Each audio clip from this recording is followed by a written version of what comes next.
Cheers, everybody. Welcome back to another beer review. It feels like ages since I've done a beer review. Absolutely does. The beer we're going to do on this one is we're off to Fyne Ales. It's a farm brewery based up in Scotland.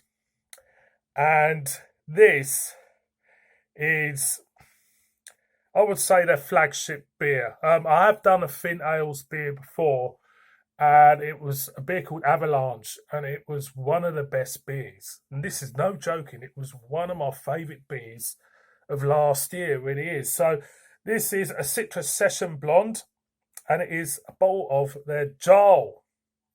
Super smashing great. Clocking at 3.8% ABV. There's a backside. This was acquired from Booths supermarket in Keswick. If you're in the south, you won't have a Booths. Cracking store for beer. It really is, especially for ales. And everybody who knows me knows I love me ales. So this is a vibrant grapefruit, delicate lemon and lemon flavours with a subtle grassy, refreshing finish. It's saying. It says ruling over Glen Fyne and beyond.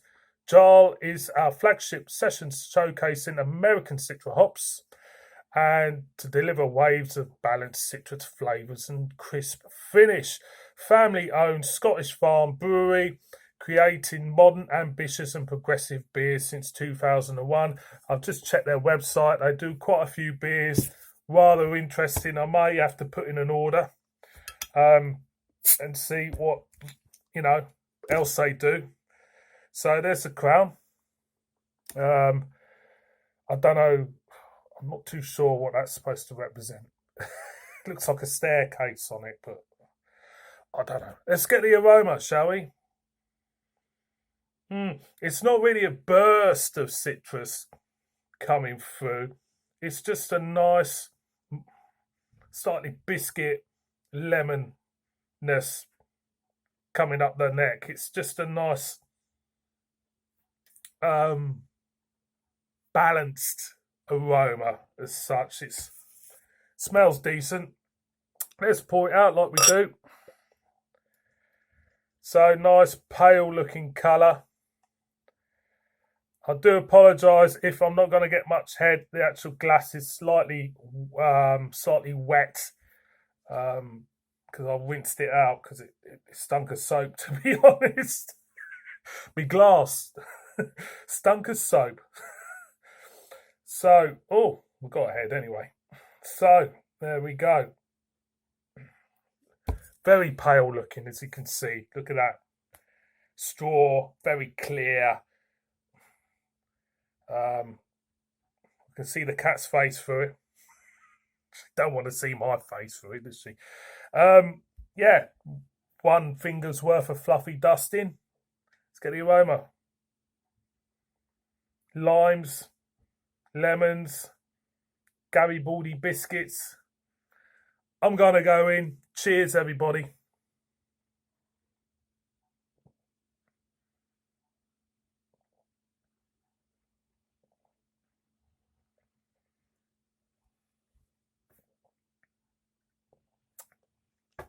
.8%. It's not strong. Lots of flavour. Quite a bit of flavour. I was expecting it to feel a little bit thin. It's not thin at all. And I think they've been quite clever because there's quite a bit of bitterness to this. And I think that bitterness is hiding that thinness very, very well. What have we got? We got lemons. We got gooseberries. We got a real nice, refreshing, sessionable beer. We've got a biscuity edge to it. It's quite a clean finish on the back end. And I have to say, it's a garden beer for me. It really is. I could just sit in the garden on a summer's day and just drink. I do 24 pack. 24 pack it is.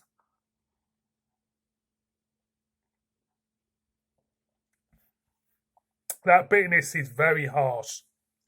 Very harsh. I think it will take a couple of bottles to get used to the bitterness.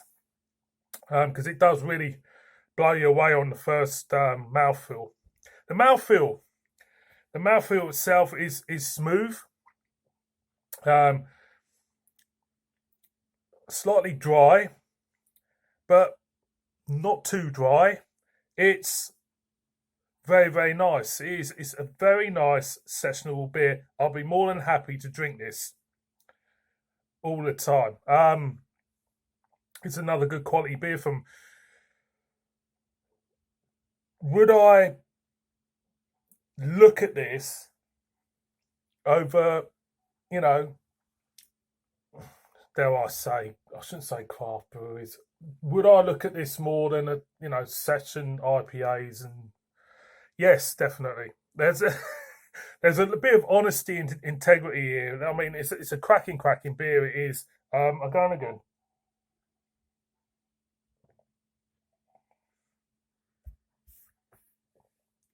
Absolutely fantastic. It is. I like it. Um, Session blonde. You're gonna need a session to get used to that bitterness. It does bite at you. It really does. But overall, I can see why it is their flagship beer because I mean, lots of people would go for this.